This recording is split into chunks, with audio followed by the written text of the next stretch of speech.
2 ಕೊರಿಂಥದವರಿಗೆ 7ನೇ ಅಧ್ಯಾಯ 6ನೇ ವಚನದಲ್ಲಿ ವಾಕ್ಯ ಈ ರೀತಿಯಾಗಿ ಬರೆಯಲ್ಪಟ್ಟಿದೆ. ದೀನಾವಸ್ಥೆಯಲ್ಲಿ ಇರುವವರನ್ನು ಸಂತೈಸುವ ದೇವರು ಎಂದು ವಚನ ಬರೆಯಲ್ಪಟ್ಟಿದೆ.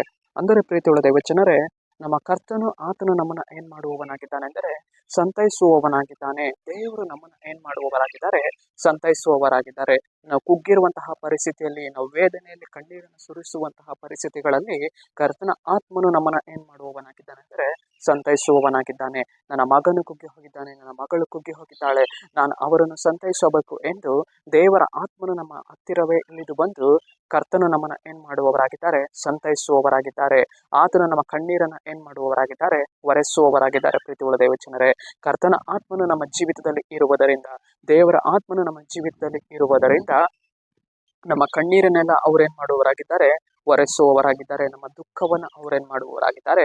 ನೀಗಿಸುವವರಾಗಿದ್ದಾರೆ. ಪ್ರೀತಿಯುಳ್ಳ ದೈವಜನರೇ, ಈ ಮುಂಜಾನೆ ವೇಳೆಯಲ್ಲಿ ದೇವರು ಈತನ ವಾಗ್ದಾನದ ಮೂಲಕ ನಮ್ಮನ್ನ ಏನ್ ಮಾಡುವವರಾಗಿದ್ದಾರೆ ಅಂದರೆ ಬಲಪಡಿಸುವವರಾಗಿದ್ದಾರೆ.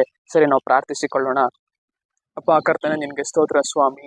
ಈ ಮುಂಜಾನೆ ವೇಳೆಯಲ್ಲಿ ದೇವರೇ, ಈ ವಾಕ್ಯ ಭಾಗ ಸಂದೇಶವನ್ನ ನೋಡ್ತಾ ಇರುವಂತಹ ಜನಗಳನ್ನ ಸಂಧಿಸು ಕರ್ತನೆ. ನಿನ್ನ ಜನರ ಜೀವಿತದಲ್ಲಿ ಸ್ವಾಮಿ ನಿನ್ನ ಕ್ರಿಯೆಯನ್ನ ಮಾಡಿ ನಿನ್ನ ಜನರನ್ನು ಸಂತೈಸುವುದಕ್ಕಾಗಿ ಸ್ತೋತ್ರ, ಬಲಪಡಿಸುವುದಕ್ಕಾಗಿ ಸ್ತೋತ್ರ. ನಜರೇತಿನ ಯೇಸುವಿನ ನಾಮದಲ್ಲಿ ತಂದೆಯೇ, ಆಮೆನ್.